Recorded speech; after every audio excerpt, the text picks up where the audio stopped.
Welcome to the Genetic Genius podcast, where we explore the fascinating world of genetics, health, and wellness. I'm your host, Dr. Lulu.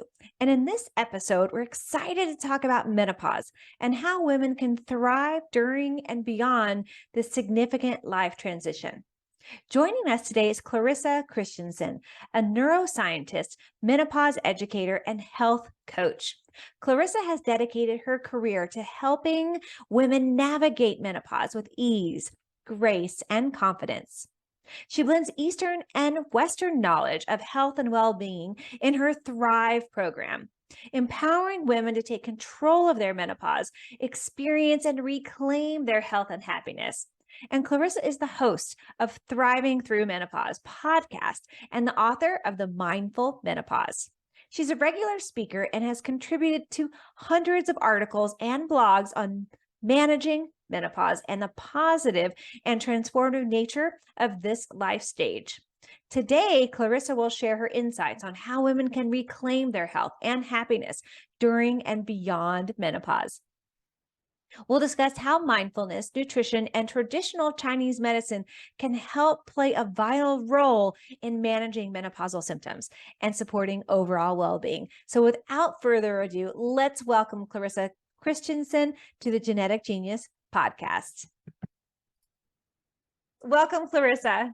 Oh, thank you so much, Dr. Lila. I am delighted to be here on your podcast and to talk about my favorite subject, menopause. Excellent. So let's, before we dive deep into the conversation of menopause, if you could first, let's have a little introduction about yourself, introducing yourself to your audience about how your background, how you became interested in menopause education and coaching.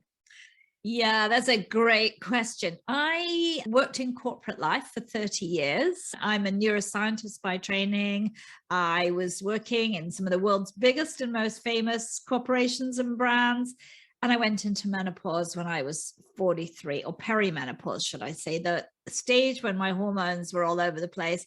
I didn't know very much about that, and my life was pretty stressful at the time. So I put all of it down to stress and noticed that I had more and more symptoms. I got no support from my clinician, really, and I had to work it out myself. And I was incredibly lucky to train to be a mindfulness practitioner and noticed how much that helped me, how much yoga supported me, and changing my diet. But I was never offered more support than that. And it was later when I was working with women, initially with women who came to me who couldn't sleep, had high levels of anxiety. We get the picture. Totally. Then what we saw more than anything was that there was a pattern. They were all this age group. And then there I was Googling going, oh, it's menopause that's happening here. And then I trained to become a specific health coach in menopause as well. And now I work a lot with Chinese medicine because I've been developing the TCM alongside that. So I really blend the best of East and West for my people so that I can help these wonderful people who come to me who feel very broken.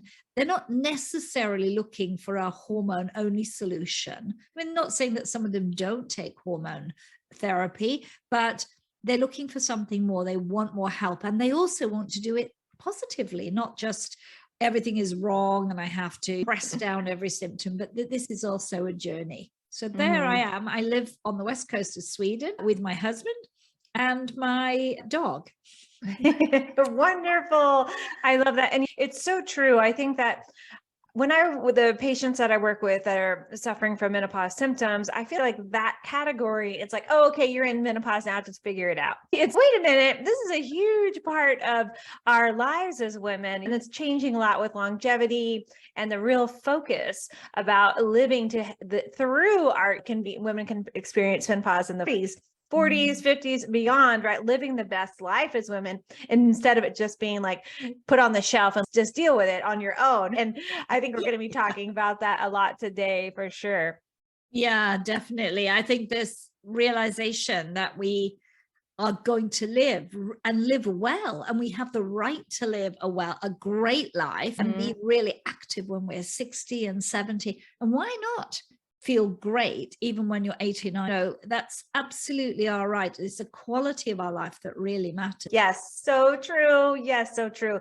Yeah, and I think that more women are changing the paradigm of that old thought process, right? We're like, okay, that's really old. We don't believe in that anymore. We want to all be living our best life, and like you said too, the healthiest life moving forward. So let's talk about menopause as we're diving in.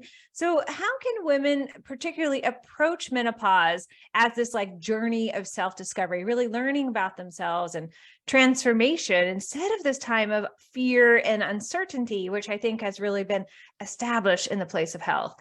I think that the earlier we start to realize that we go into these perimenopause years when our hormones change, we've got to be much more prepared in our late 30s to start reflecting on our lives. And I love that in Chinese medicine, they obviously talk about women having life stages. And there are 8 really, from birth to the end of our life.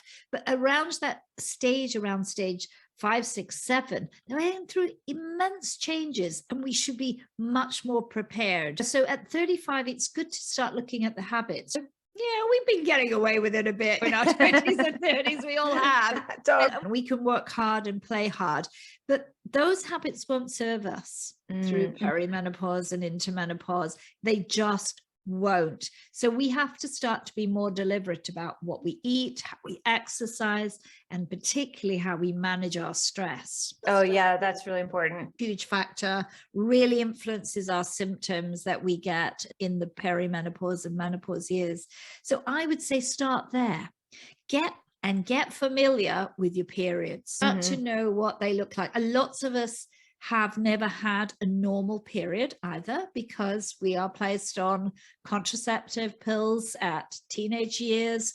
So we need to start, if we come off those or we are still taking them, we still need to be deliberate. When does my period start? What does it look like? Is it changing? That's when because the signs start to show up in your brain that you're going through a hormonal change 3 years before your body will really show the classic symptoms. You feel tired, your sleep isn't quite right, you're a bit moody. Don't put all that down to stress.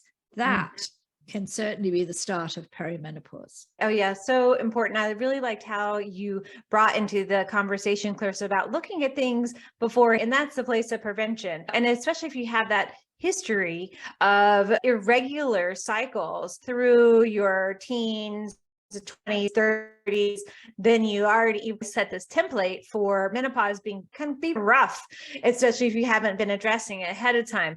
And so looking at the aspect early, like you said, is so important. Yeah. And I would say to any woman that's listening to this, if you have a history of depression or anxiety, you need to be on that, because that can really come back as we get into these years, because it's the impact of our hormones, and our progesterone drops like a stone. We talk all the time about estrogen, but it's our progesterone too, and even our testosterone. And progesterone can really rock you mentally. So if you have that history, you need to be on top of it, because you may need more intervention. You don't want to end up feeling deeply depressed or deeply anxious and in crisis mode, when you can actually be preemptive of it. Yeah, creating that toolbox in advance so you know what to go to, and having that support system, so important. So as we're looking at this place of the toolbox, creating that, what are some of your tips for women to really advocate to their own health and well-being during menopause? Like not even just creating the toolbox, but especially about navigating the healthcare system, which can be, like you mentioned, can be challenging for women when they're just going to maybe their regular, or not regular is not the, maybe their physician, their gynecologist that they've used in the past. And like you mentioned, realizing now that they're not really that support system that they need. No, I think the first thing I would say is you need to bring a lot of self-awareness to your own body. You track your periods. You need to start saying, what's happening to me? Notice what your sleep is like. Notice if you feel off after you've eaten something. Get in tune with your gut. Your gut can change so much at this time. Maybe you should come and see you, Lulu. This is the time we need to be saying, Am I more constipated? Am I bloated? Have I put on weight? Is my sleep disrupted? You get really clear on your own symptoms, and only you know your body. No one else can know your body like that. And then when you get to your health practitioner, come with those things. Say, I am experiencing X, Y, Z.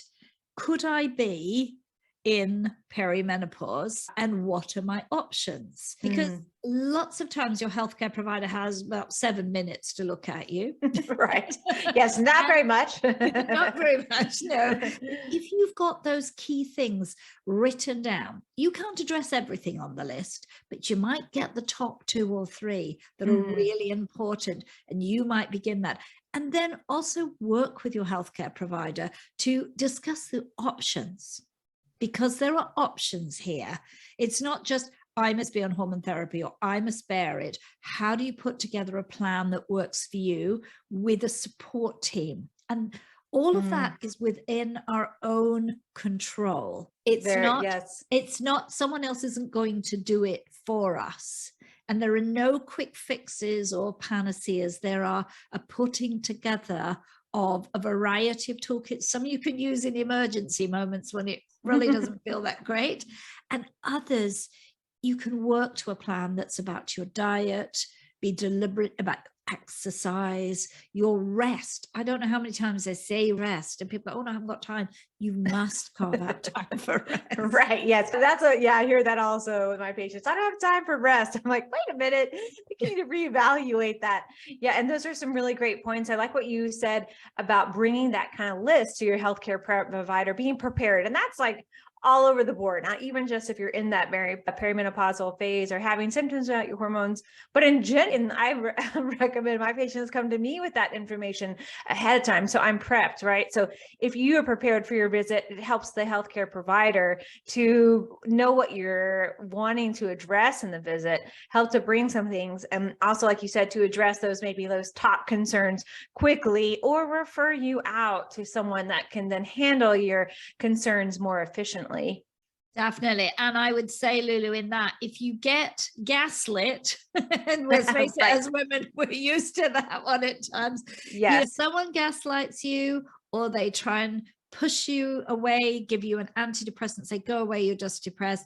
My thing would be, you just switch provider. You don't accept that. You go to people who are empathetic and want to work with you, because perimenopause can last for up to 10 years. You need a partnership with your healthcare provider, clinician, whoever you work with.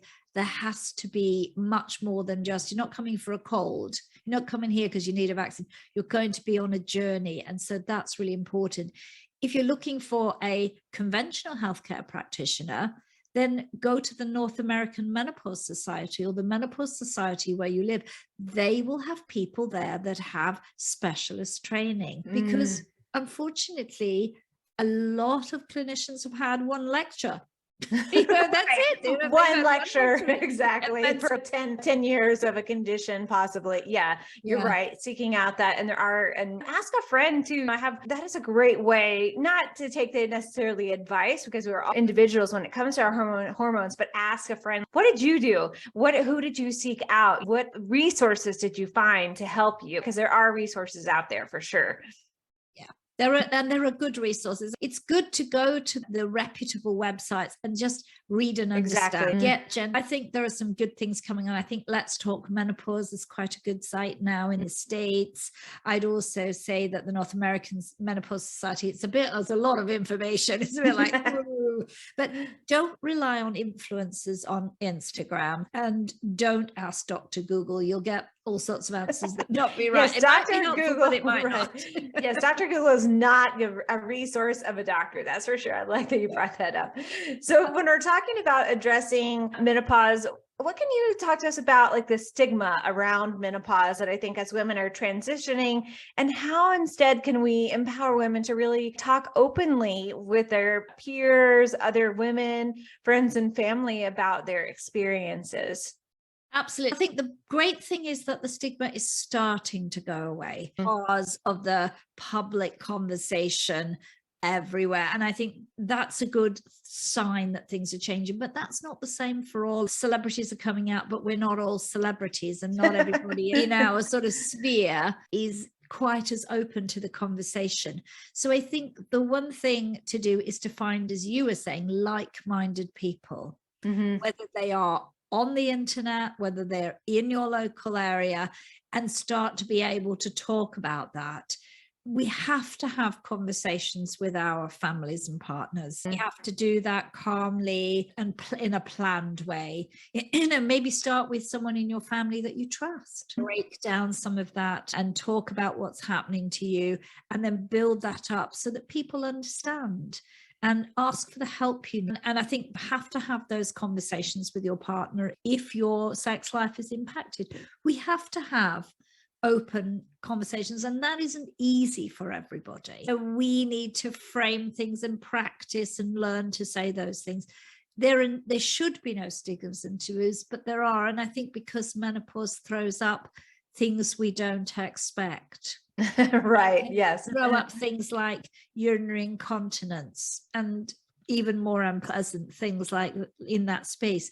We can sometimes have smelly feet, or suddenly we're breaking out in spots. And I think those are the things that we don't expect to happen, and those make us feel less. And of course, brain fog. What can we say without brain fog? And I think it's still hard for us to say at work, hey, I'm just having a brain fog moment. And people who can do that are very brave. But we can learn to use mindfulness practices and take a moment. If it's going crazy and you are in some meeting and you can't remember anything, stop for a moment and breathe. Maybe have your posse there who can say, hey, and jump in for you, because then we're taking that out. We can have some people we can confide in, because there will be other women like ourselves, and we can build a support network to do those things. But I think it's when we find ourselves in positions that are either where we feel our confidence or our ability is challenged, or there's something going on that's maybe we feel ashamed about, but we can practice, we can learn that, and we can find ways around that. Yeah, there's just some great points, Clarissa, because it's true. I think that it can be embarrassing if it's something that we're not familiar with happening to our body that is very different, and bringing that up comfortably. And sometimes that friend and peer environment can be a place. Looking for a support group in your area or a meetup group, that sometimes I'll refer women to that type of thing where they can, commune and talk about. And I think that's a place that's like missing at least in the culture here in North America, that old traditional women's gathering. We're bringing them more back, but where the different ages of women could share their wisdom with the other women. And I think we're really starting to reach back to those roots, which is important. Yeah, definitely. Whether those groups are online or physical, having other people who share similar experiences is so important, because then you have that, okay, I'm not alone and I'm not going crazy. I think of the two things we go, phew, when they come to or from, and that is so important. And of course, work is different. And I know in North America, the conversation is behind where it is in, say, the UK. And you have to find a way, because otherwise we end up struggling. And it's not right that women should feel that they are just showing up, lots of presenteeism as work, and it's damaging. We're going to work for another 15, 20 years post as we go into menopause. So we need to find ways to navigate that. It's also employers' jobs to get themselves genned up, but that's a longer process. Right. Yes. We will advocate for that here for sure in the States as well. And I think we're seeing a lot of difference with that as people have been moving into remote work, right? Doing a different type of atmosphere, but then that can also change that community feeling that we were talking about earlier. Right. Yeah, yes. it sure can. Yeah. So you mentioned, Clarissa, too, about mindfulness earlier, and I'd love for you to talk about how mindfulness practices and giving us some examples about helping women to really manage those menopause symptoms and improve their overall well-being with support during this transition time. Yeah, thank you so much for that, Lulu. I'm a mindfulness practitioner, and I absolutely love mindfulness as a mindful menopause, because we can use it in a number of different ways. We did talk about anxiety. And of course, anxiety is one of the most common and most life quality affecting parts of menopause. And mindfulness is proven to help women with anxiety, help anybody with anxiety, because we can use it to ground. We can use breath work, simple grounding work, where you just for a moment put your feet on the floor and feel in the present moment. A lot of anxiety is our brains racing into the future, creating scenarios that aren't real. And mindfulness practices where we focus on the here and now, something as simple as I said, your feet on the floor, maybe your butt on the chair, and taking some deep breaths can center you back down. And the minute we do that, we move out of the head spin back into the body. We're activating the parasympathetic nervous system, which is the rest, digest, soothe, and calm. And we can do that anytime we need it. Mindfulness is a wonderful practice. And you may like to hold a little stone or smell a little essential oil. Something like that can help to anchor you. So using sensory cues are really good. I think mindfulness is wonderful at sleep time, bedtime, because again, we have a lot of racing thoughts there. Things like box breathing, where you breathe in for 4, hold it for 4, out for 4, hold it for 4. Very simple breathing practices, very good for sleep. Journaling out, because mindfulness isn't all about meditation. It's also about maybe letting go of thoughts, and those things will soothe us to go to sleep. And mindfulness, of course, can be used for other things. We can eat mindfully, and that's going to help a lot with our weight management. And of course, these dratted cravings that we get in menopause, because obviously estrogen declining affects our insulin, and so our blood sugar control isn't what it was. But when we eat mindfully, we can learn to maybe swap. You think, oh, I just need to eat that cookie or that Snickers bar. Mindfulness practices and mindful eating practices can make us say, oh, hang on a minute, I can choose something different. Maybe understanding what's triggering. Is it because I'm bored, I'm tired, I'm stressed?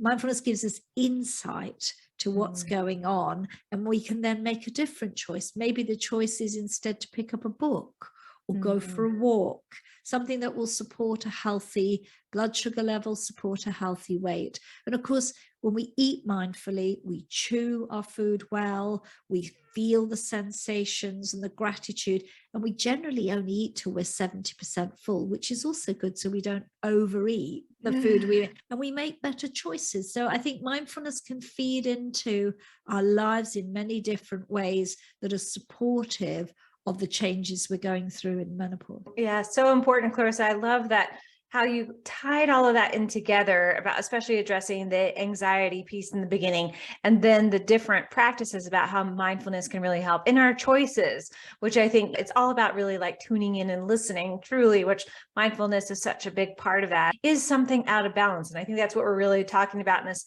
menopause discussion, is something out of balance, whether that's what's the choice I'm making, or do I need to even seek out more help because something is so out of balance that I don't have my own tools? And I think that's where we're tuning in, listening to our own guide, but we have to create the space, right? We do. So rest. So yes. we're back to rest. Yes, and back to rest. Grounding yourself. If you had a little reminder on your phone to every hour, if you can, stop.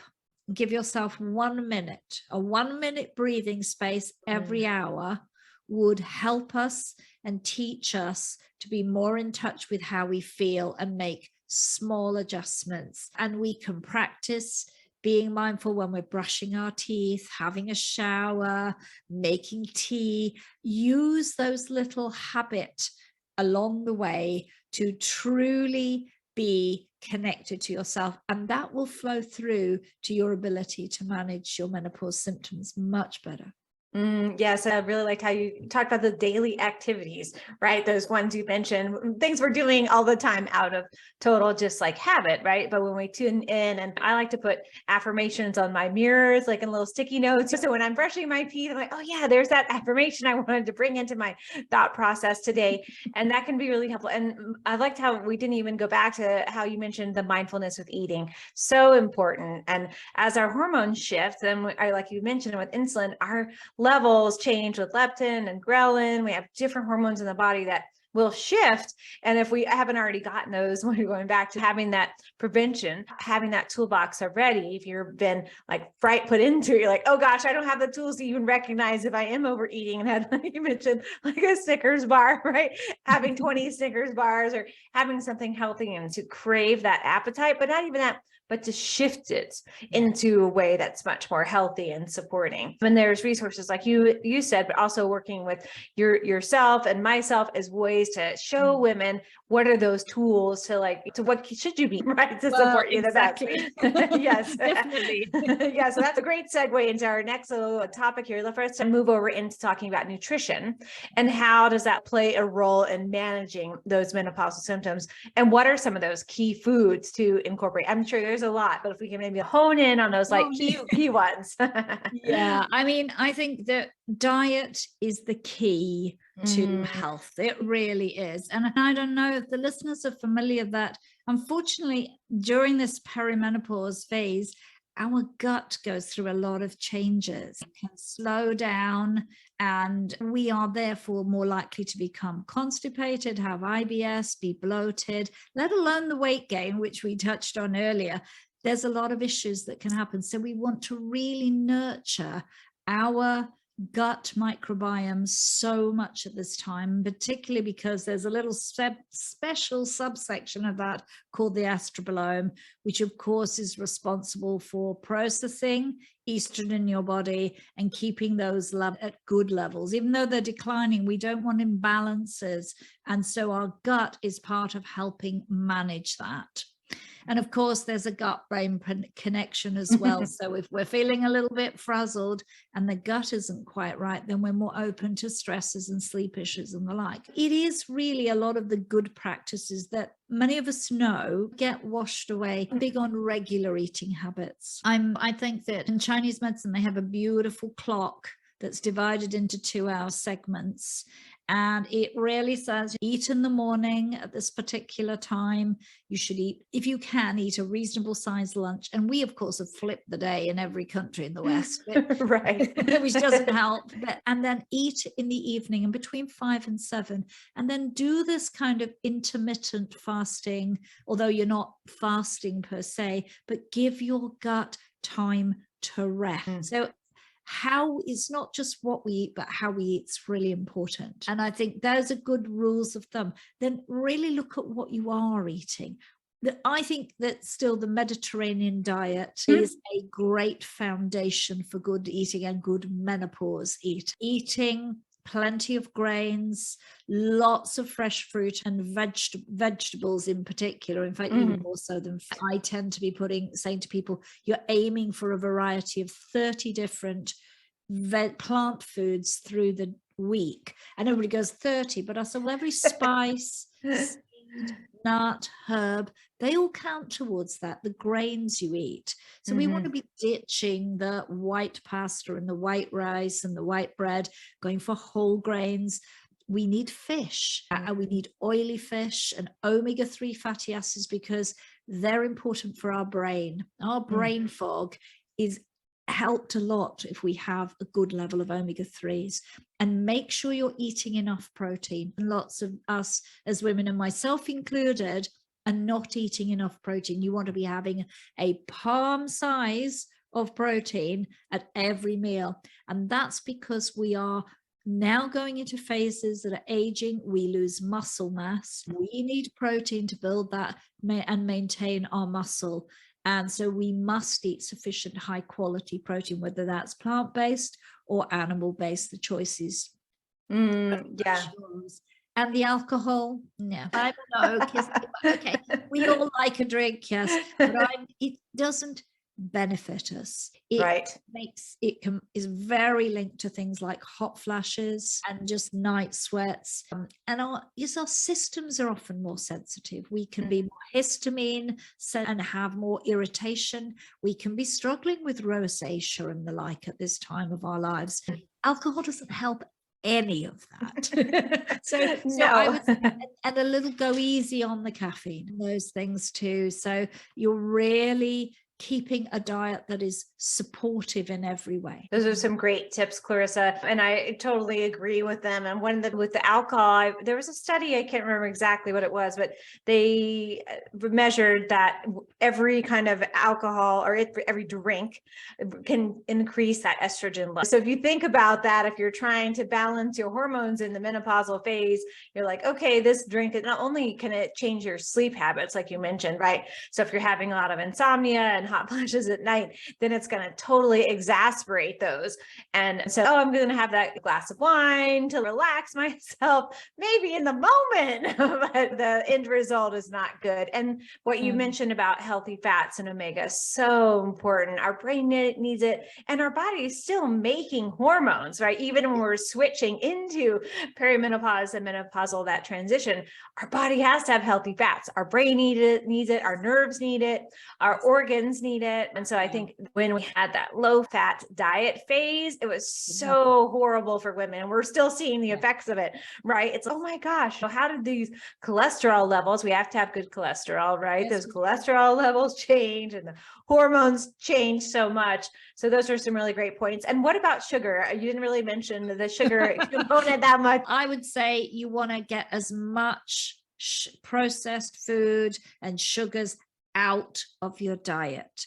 Sugar creates blood sugar crashes. We are more likely to be insulin resistant at this time of our lives too. Our body is changing a lot, and we are coming into a stage of our life when we can be at more risk of things like type 2 diabetes, a weight we can't shift. We don't want to become an apple shape with laying fat in around the middle, and diets that are high in sugar tend to drive that. It is a natural change in our bodies to go in that direction as we get older, because that's what's happening with less estrogen. But we can really work and prevent that, and one way is to cut out a lot of the sugar that isn't used up in your body gets stored as fat. And That's that right. fat is depositing itself in your middle and around your organs. And that is the last thing, and clogging up your arteries as well. We do not want that. Right. Yeah. So true. So key. Now, and let's talk about traditional Chinese medicine. You mentioned that you combine those together, and how does that provide holistic solutions for women going through those menopausal years? And what are some, like, in a general sense, what would be some of those common treatments? I know you couldn't give us like a whole necessarily protocol, but what would be some of the common things that you would be addressing from that TCM perspective? So with the TCM perspective, I work with the nutritional therapy and Qigong as my two main modalities, and I use food as medicine. So I use food in a very deliberate way. I would look at a person and I would look at their imbalances from a Chinese medicine perspective. Usually we're talking about particular organ systems. So they don't refer to the organ per se, but generally we are seeing what is known as a kidney deficiency. So the kidney system, which controls our sex organs and our fertility and our bladder as well, is deficient in the yin energy that is part of it. We tend to see that showing up. So one way is to change what we eat. So we put in, so it's strange because the flavor of the kidney is salty, but also we use sweet as a flavor there, but not sweet in a sugary sense. I would balance the flavors profiles people were eating. I would look at particular foods that they might need. So I use a lot of things like black sesame. I use foods that are black, like black beans. There may be what we call fire in the heart. So I may encourage cooling foods, but not cold. So we don't eat cold food. We do not eat ice and ice creams and stuff. We look very much at using cooling foods. So cucumbers are cooling, bananas and apples can be cooling, pears can be cooling, certain vegetables. And then we're also working a lot to look after the liver system, because the liver is incredibly important. It's the detox organ for everywhere. Right. So in Chinese medicine, the organ that it helps to circulate the energy, the qi around the body. So you a liver or a system that's very healthy. And that's where things like dark green vegetables, the things that you hear from the Mediterranean diet, flow through there. So I use the diet depending on the person to create a specific diet for them that will support them, and often will include herbs, but I'm not using herbs like a Chinese herbal doctor would use. They use decoctions and you drink these horrible things. And then, yeah, but I will put those herbs as food. Nice. So I will use things like astragalus, chia as it's called in Chinese. Also the use of maybe mushrooms, like reishi mushrooms, goji berries, and black sesame is a very popular one I use, because some of those things that are seeds and herbs are medicines and food. And a great tip is, if you have hot flashes, sage tea is very good. You could also, if you have sleep problems, drink chrysanthemum tea. So it really is a mixture of food. And then obviously Qigong practices are incredibly calming and grounding. If you find meditating hard, then Qigong is a moving meditation. It's also incredibly supportive. And each of the moves, of course, they're not movements per se, they're structured, they're working on particular organ systems and meridians. So again, I put together a movement series for you that's tailored to your needs, that may be about, you may be having gut issues and feeling very angry. So we would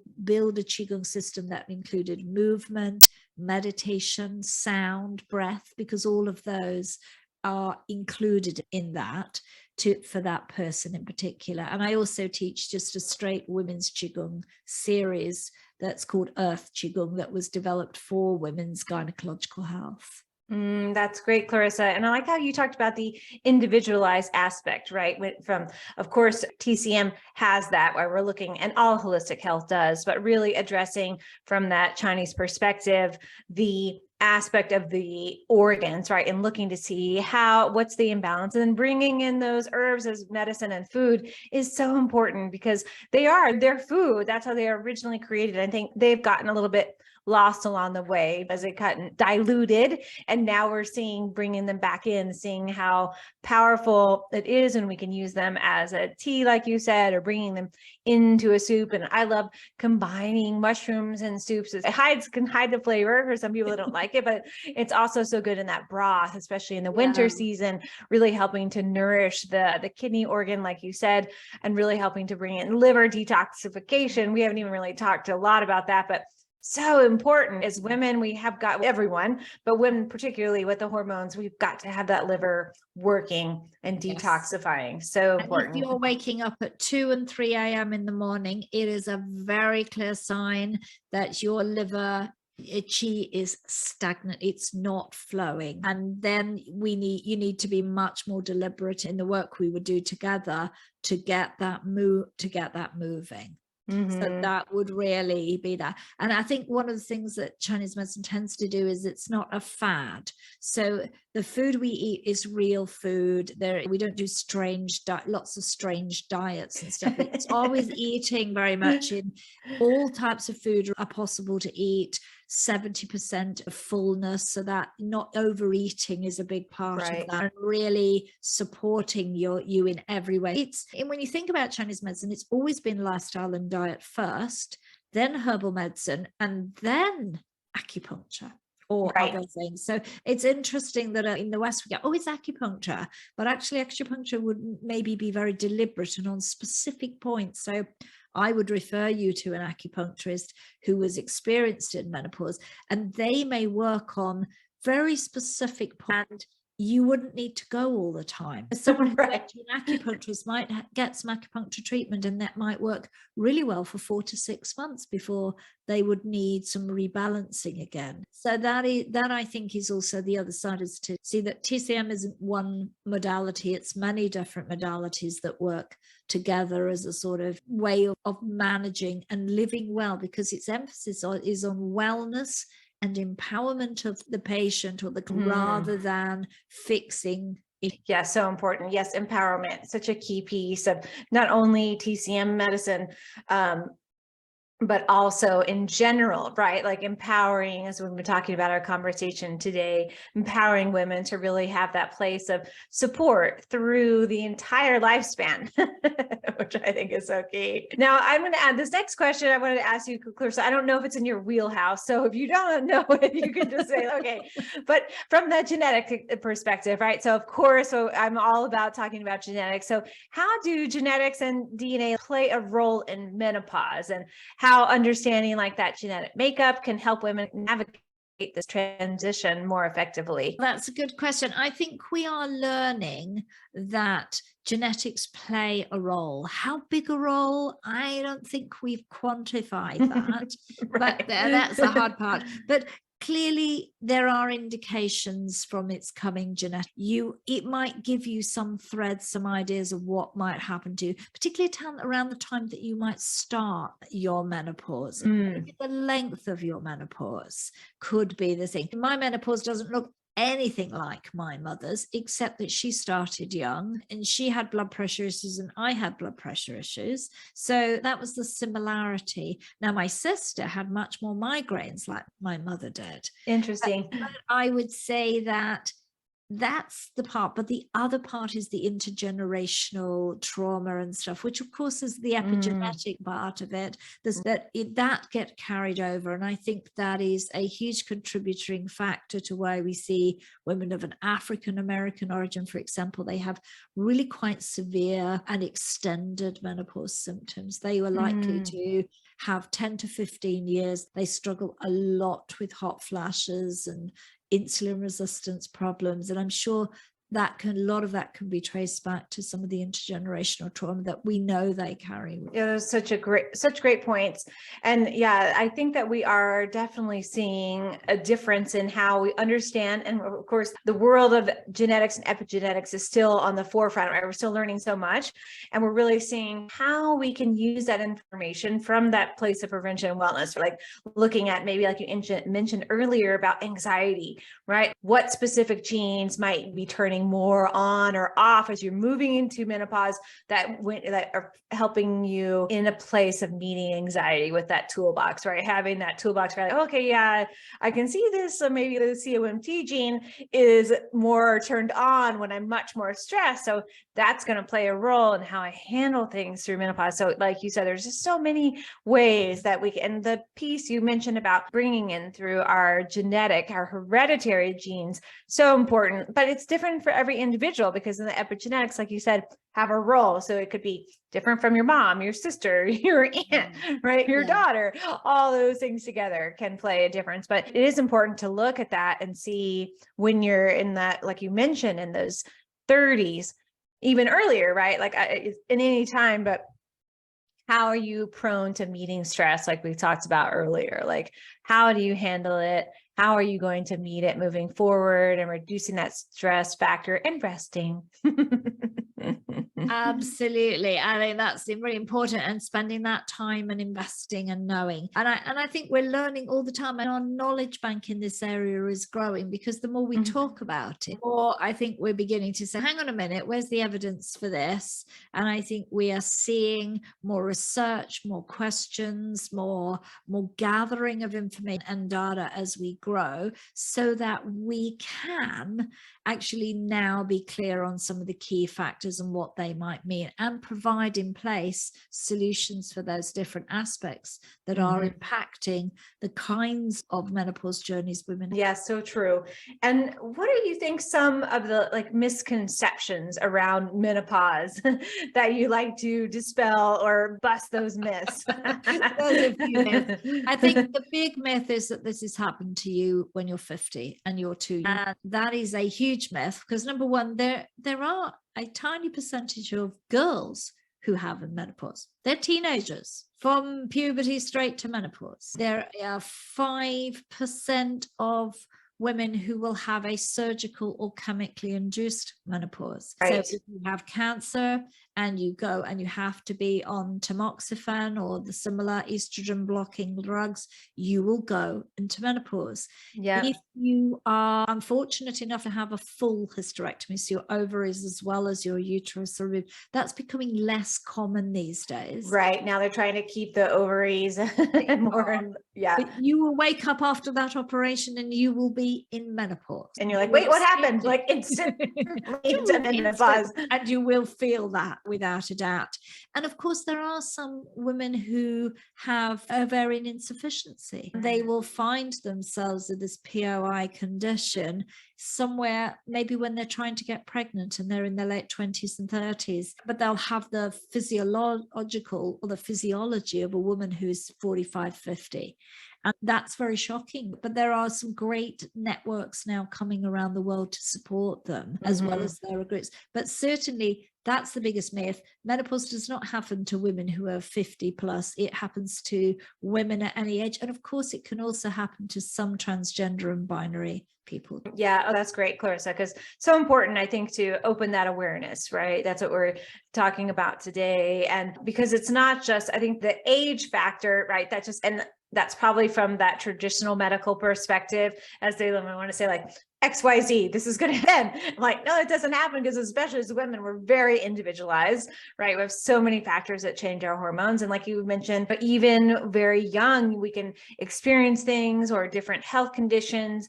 And I think what you just touched on, the place of fertility, we're seeing such a huge shift in the fertility of the planet, right? And we're seeing a lot of women experience those fertility challenges and having those hormonal changes much earlier. And that's a huge problem and I think we're going to be needing to address that, which we are, in a much bigger way. Yes. Yeah. And I would say the other myth is that it's all hot flashes. Right. That's the only thing. Hot flashes. And really, I think we're beginning to settle around the fact that there's about 48 symptoms that can be directly related back to perimenopause. Which is a lot. Yeah. That's a lot. That they're physical and they can affect every organ of the body. They are mental and emotional as well. Some of them come and go, that some of them can last the whole time that you're in this phase of life. And I think that is definitely something we need to be aware. And again, that's about knowledge and empowerment and knowing those things. But on the other hand, I don't agree with some people going around saying there are 200 symptoms either, because that kind of feels to me like we're trying to place everything that's not working in our life. And it also, I think, means that we're not addressing maybe other health issues that be there, particularly I think issues around organs like our thyroid, and also maybe other issues with our cardiovascular systems, our pancreas. We need to be aware that we can't put it all on menopause. Oh, it's in menopause. We may need to have other tests. If you're doing the right things and you're not feeling better, then you need to be getting checked out. Yeah, that's so important, Clarissa. And I always mention that with a social media posting and everything, like testing is so important, right? We don't want to guess about what's going on. And if you are addressing those menopausal symptoms or hormonal symptoms and you don't see a shift, then you need to dive deeper, right? Whether that's the gut or, like you mentioned, the thyroid, blood sugar, metabolism issues, adrenal issues. When our body is complicated yet simple. Right? Yes. When we give it the tools for healing, it can be a simple process. We just have to know what the tools are. are. Yeah. What advice do you have for women really feeling kind of like overwhelmed or uncertain in their menopause journey, and how to, in this kind of like really encase this whole conversation today about how to address that piece? I think that the first thing we've got to do is get informed, because a lot of the overwhelm is coming from a lack of knowledge and information. Things are happening to me in my body, and you're going, whoa, what's happening here? So if you don't have any knowledge or understanding, then it feels like a very scary space. And there's actually been some surveys and studies done that show that when women have more information around the menopause and what to expect, their experiences are far less severe than if we come to this space completely blind and it sideswiped us. So again, that's about this getting information in an accessible form, being connected to other people, talking, connection. So that for me is absolutely the key to not being overwhelmed. And the other thing is, I think we need incredibly strong boundaries. We've spent a lifetime over giving, overworking, over people pleasing and all the rest, and there is not space for this. So the overwhelm comes when we believe that we can run at the same pace as we've always done, and there's no need to slow down or ask others to step up. So we need to be able to know that no is a complete sentence. It really is. And we can be polite. We have to look at, where's my energy going? If my energy is dissipated all over the place and I feel drained all the time, what needs to change here? What things can I say? I don't need to do everything that's on my to-do list. Do I need to clean out my inbox, unsubscribe, do a million other things that are better for me than this? Do I need to say to the people that are in my family or in my relationship, I need your help. I need you to step up, delegate away those things, and then focus on the things that do give you joy. I often say we need to declutter everything in some ways, simplify things, because post this rock and roll journey that we're on, this roller coaster, right? Your brain's upgrade. You're upgraded, you're creative, you step into a new phase in life.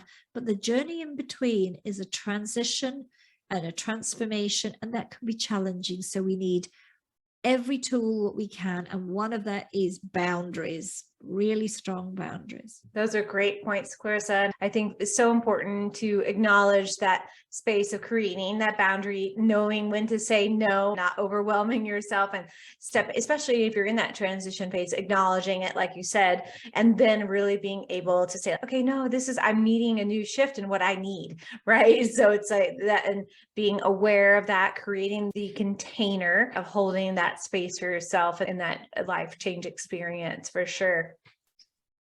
Yeah. So as we're wrapping up today, I think we could talk about this subject for a long time because it's very important. But let's talk about how people can find you, Clarissa, your website, and follow you on social media to have all your great tips. And then I have one last question. And also, don't forget to tell us about the webinar you have coming. And then you also have a great freebie. So if you can mention some of those things.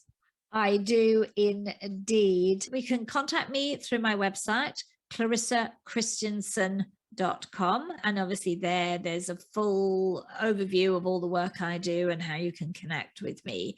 I'm active on LinkedIn, as my name, Clarissa Kristjansson, if that's the place you go. And I'm also on the Thriving Thru Menopause is my handle on Instagram, and I have a podcast called Thriving Thru Menopause, which is all about holistic health and menopause, and I have wonderful guests on there talking about menopause in all sorts of angles without me placing any judgment. It's for information and for you to dive in and listen to people who really know their own speciality. That's great. I love that. And tell us the webinar that you have coming up. Yes, I have a webinar coming up in April. It's called Life Beyond the Hot Flash. And it really is a little bit about how we can demystify some of the three key things that I know are really influencing the way we feel. Sleep is one of them. The other one is brain fog, and we'll be talking quite a lot about fatigue and exhaustion, which is different from sleep. So really guiding women through these particular aspects that are really making us lose confidence, make us wonder, who am I? I've lost myself, and I need to find my way back. So that will be coming up in April. Stay tuned on my social media, because I'll be putting a lot out on that, and links for you to sign up. There'll be some free downloads for you in connection with that too. Oh, that's great. Okay, we'll make sure we put that in the show notes. And then tell us about, you're also offering a free discovery call. Tell us a little bit about what that would look like for our listeners. Yes, if you wanted to, I'm offering people who've listened to this podcast to come through and book a half-hour free discovery call with me. There is 15% discount off the price, so that you can talk to me. And the most important thing is to talk to me about what you're going through, and we can see whether we're a good fit together, and then you can see whether you'd like to work with in one of my programs. Fabulous. I'll talk to you about what you're experiencing, what your symptoms are like, how you'd like to feel, because I think that's the most important thing, that you go on a journey to feeling much better. That's right. Yes, our own individual health journey. And okay, that's great. So we'll put all of that in the show notes. So all the listeners, you can always go back to the website and find Clarissa's page there. And then one last question, Clarissa, if you had an unlimited budget right now, what would you do to make the biggest impact on the health and welfare of our planet? Oh, I think I'd like to see a lot of the research gender gap closed. I think too, there's still too much lack of investment in women-specific studies for some of the most major diseases that we're going through, whether that's dementia or heart disease. And if I had unlimited money, I'd love to really work and raise the percentage of investment into women-only studies, so that the data isn't an extrapolation. We're not small men. We have unique bodies and physiologies. I think that when we start to do that, we're going to see women as they age thrive, which is my big passion, not survive, and we may be living very long, but the quality of our life could be so improved. Great. I love that. It's so important. And yeah, really from on all pieces, right? Where I think we're coming back to that and seeing how, and I think education, which you talked about, I'd love to see that in combination with that research, right? Okay, we have this research. How can we then empower and educate women from birth to death, right? About their cycles and really, what is it? How we function through hormones. I remember in my sex education classes in 6th grade, it was like so pointless at that time. And we had boys in that class, which when I look back, I'm like, really, I couldn't even ask a question because I would have feel like so embarrassed. At least at that age I did. And so, yeah, I think that combination of having that research so important and education coming together, I think we'll see that shift in the next 10 years, hopefully less than that, but definitely I think we'll see it happening a lot. Thank you so much, Clarissa, for joining us today. I really loved our conversation all about menopause and how women can really tune in and learn how to support their life with this transition. Thank you so much, Louie, for having me on the show. It was an absolute pleasure to join you and your audience. I love your questions that challenge me to really think about how we can really be educated and empowered. Great. You're welcome. Thank you.